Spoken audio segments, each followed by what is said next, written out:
Well, hello guys and welcome to Kerbal Space Station, and this is well, the new version 0.21, and I have modded it a lot. And since the release of 0.21, I actually haven't gone to space at all. I only have thrown a communication satellite in the polar orbit, and that's about it. Why? Well, because I've been designing planes. Recently, I discovered a new mod called Procedural Wings. You're going to see what this thing does. You know that in Kerbal Space Station, most of the structures are actually already made structures.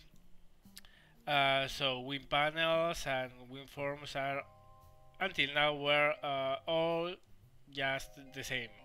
You had to adapt them and to heavily strut them, and well, it was a nightmare.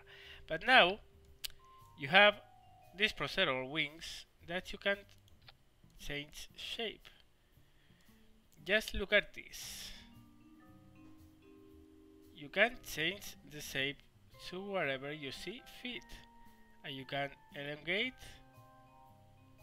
give them straight wing, a delta wing, a swept wing, whatever you want, you can do with this thing.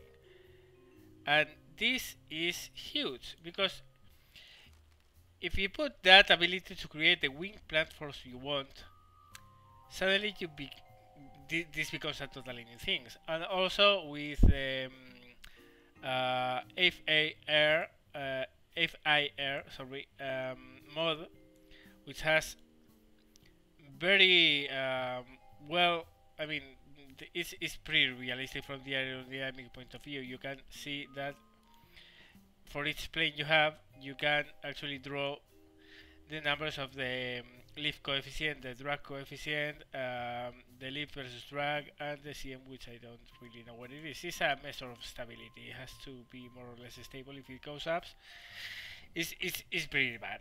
So you can see the profiles of your planes all around the speeds and all around the angles of attack. So you can actually design your plane as you want before actually flying it. And that's huge because, well, I'm going to show you 3 or 4 planes I have designed.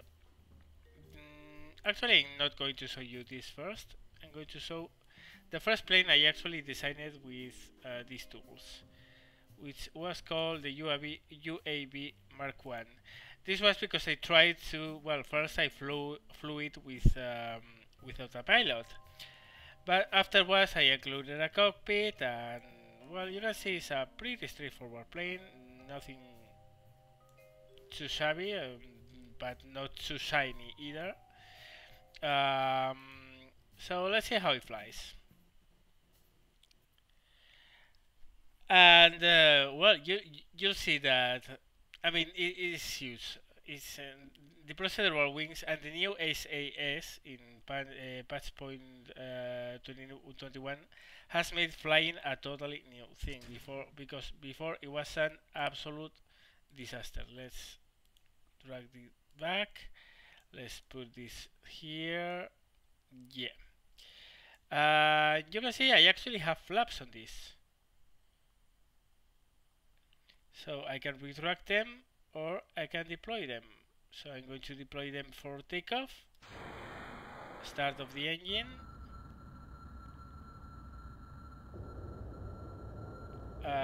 Go to fine adjustment. Pitch a little bit forward. A thrust. Okay, there we go. And up it goes. Let's retract flaps. This is a pretty straightforward design, has nothing too huge into that, and it's just design I made for try out the new features of procedural wings and the new SAS, which is pretty cool because you are going to see now. I'm going to activate it. Well, actually, it's a little bit of a problem to activate it right now because the plane is not stable at this speed. Um, let's put it in. Okay, let's activate it now. And actually, you can maneuver your plane while in SAS, which is also huge. The plane will, the SAS will remember your last setting and try to adjust for that one, which makes flying unstable planes much easier. Thankfully, this is not the case because you are going to see SAS out. This plane is actually pretty stable on itself.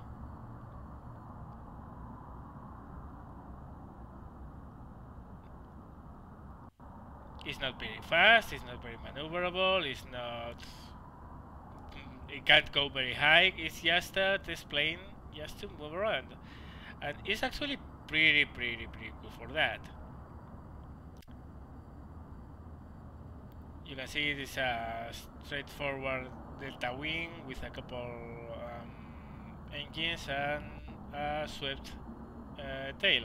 I actually could enlarge the tail a little bit because the plane doesn't have a lot of answer in the pits, but that also prevents it from stalling. This plane is actually also almost impossible to stall, so that's pretty cool. So let's throttle back, deploy landing flaps. There you go, they are totally extended. And I should have actually, well, this is something I have to do in this plane, and in the next one you'll see, which is adding air brakes to slow it down, because at times it can be a little bit of a mess to try to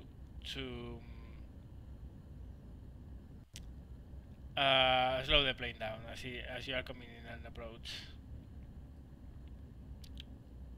Okay, let's come in for the landing. I'm going to show this landing, but no more than that. I mean, the other planes, if I have to land all of them, this video is going to be eternal, so yeah, not going to happen. Okay, let's put the gear up, speed a little bit forward. There you go. Perfect approach. You can see the plane is very stable. It's a joy to fly. And I've been actually flying a lot, more than actually sending some stuff to space. So yeah. Okay, there we go. Landing. And oops, you have to be careful with this landing gear. Okay, let's apply brakes.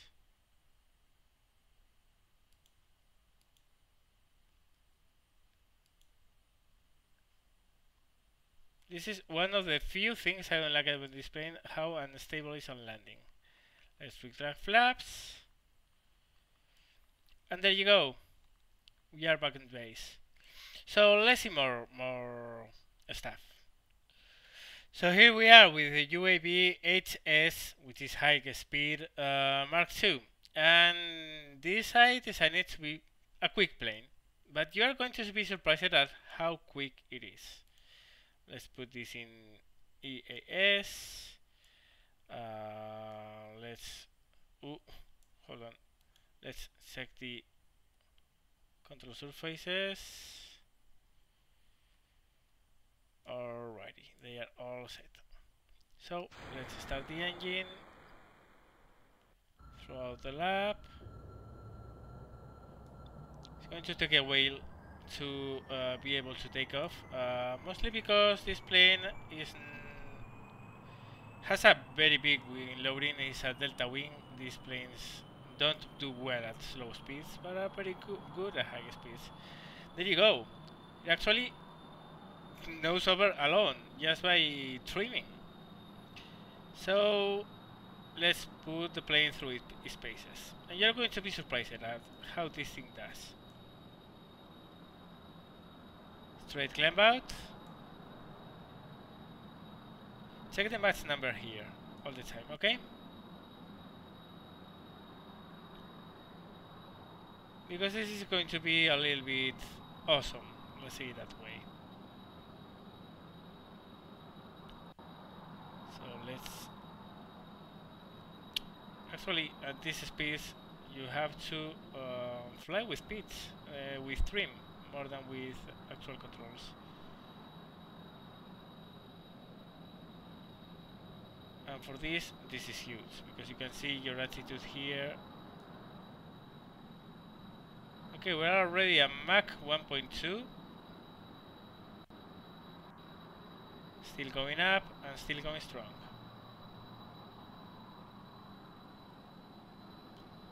It tends to plane to roll to the left, so I'm going to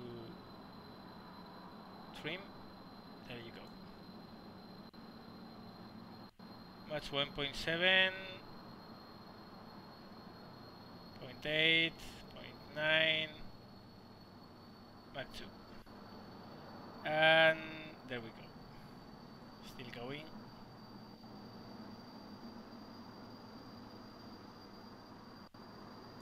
Gonna start stabilizing in pitch. I don't want to go too high.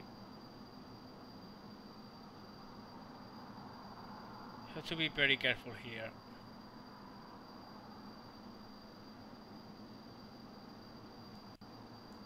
Mach 3.4. Look how stable this is.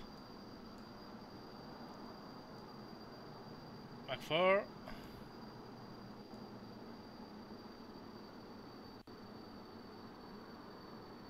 And we are going to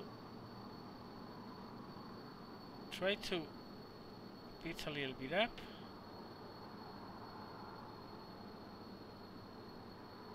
Mach 0.5, 0.6. Being very careful with the controls.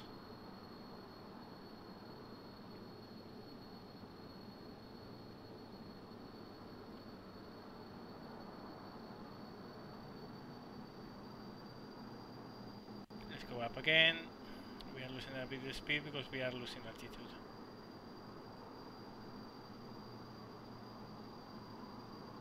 Let's point the vector there.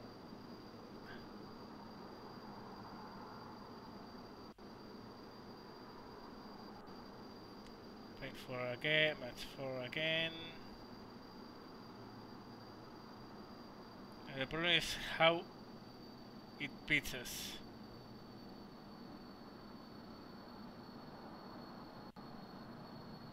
Like 0.4, 0.5.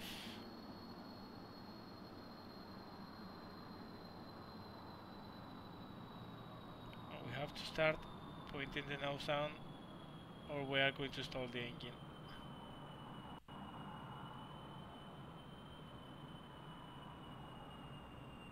Mach 5. And there we go. The tap I did with this was 5.5. Not going to try, I mean, you have to be very selective with your altitude. But you can see it's still going up.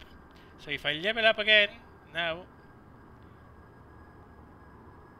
I'll probably be able to do it. But yeah. Okay. So let's cut the engine. This is enough. And deploy the air brakes.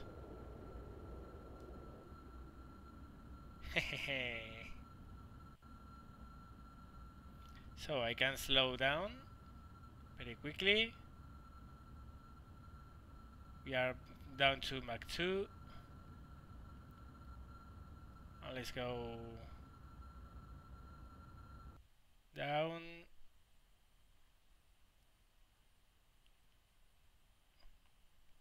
To thicker atmosphere so I can maneuver best. Retract flaps, air brakes, sorry.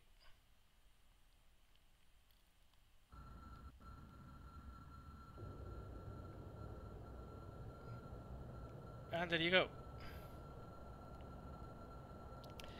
At low speeds this thing is not really very maneuverable. I mean, have to fly it with a lot of care, because otherwise you will stall.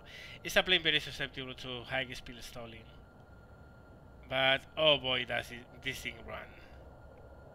Still have to actually develop a properly maneuvering plane. Very maneuverable one. But this will do for now. Let's see how much we did in that.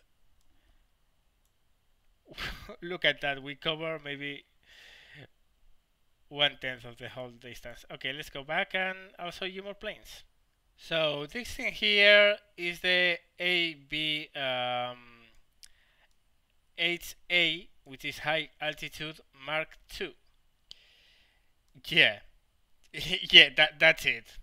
Okay, this has a couple of engines which are electrically powered, and I have a lot of solar panels here to recharge my batteries, and I also have a couple of generators in front for the times I want to fly by night.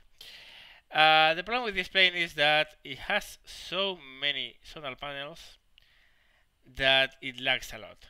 So the frames are going to be horrible. But let's give it a try. Okay, let's check control surfaces. You can see it's a twin boom design. It's actually how I got a wheel in front and two on the rear, because the wing is mounted just on top of the center of gravity. So yeah, let's go. The thing with this plane, you have to be very careful on takeoff, because it's very unstable at slow speeds in the lateral sense. So yeah, let's keep it going very little by little. I'm not going full throttle directly, because that would be a disaster. Also, these are engines rotatory, so I have torque, which is going to pull me towards one side, and if I overcompensate, things will get ugly very soon. You can see the lag is pretty bad, so I'll take off and move on to the next one.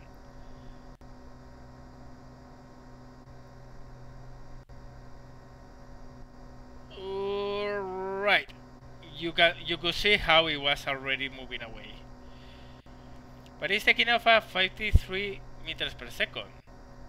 That's barely 150 kilometers per hour, and this thing can go pretty high. I reached 13 kilometers in Kerbal, that's very high altitude. I reached 13 kilometers with it. It has a very nice starting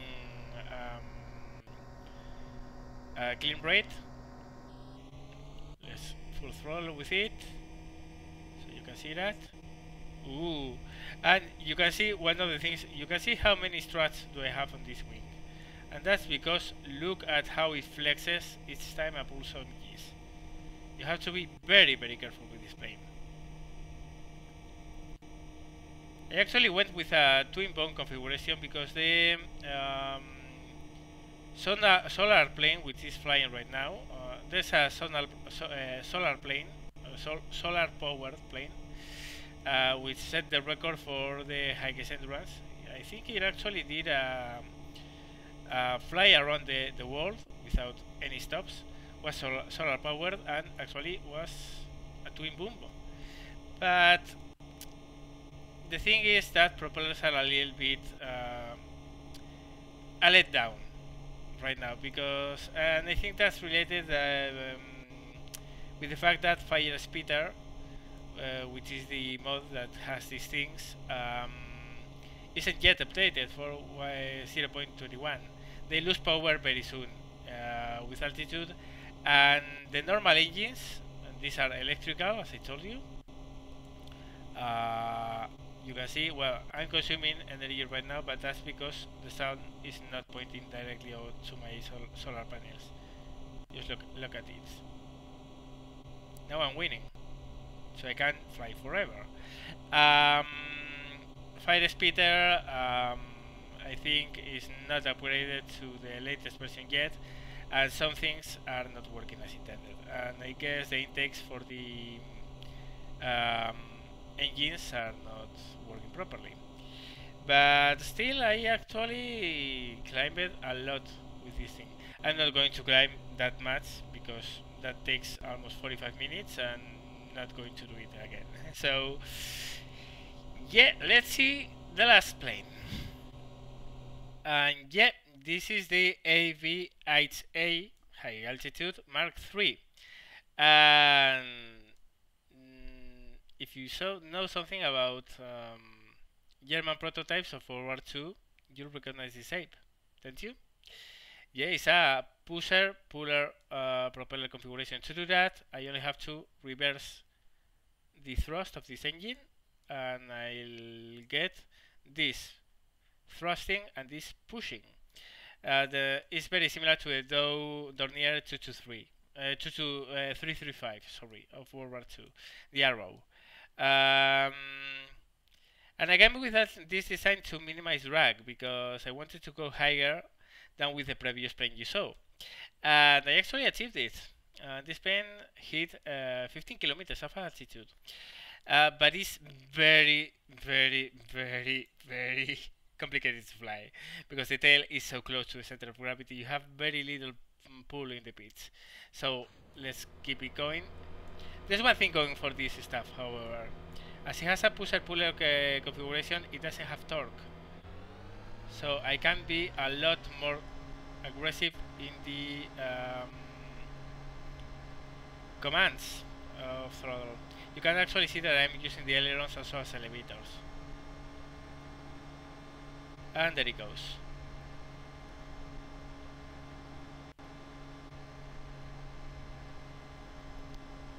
This trembling you can see is that the plane is huge and it's not designed for very high speeds. So I go up as quickly as I can. And look at the cruising rate of this thing. This wing generates a lot of lift. Has a very high aspect ratio, exactly the same as the one before. And this is the configuration that creates most lift. If you have seen gliders, you'll know that is a pretty common configuration for them. And yeah, now all we have to do is to set up our trim. So pitch angle remains more or less constant. And look at our roll, because the plane is a little bit unstable on roll. It's surprisingly stable on yaw, to be honest. I didn't expect it to be this stable.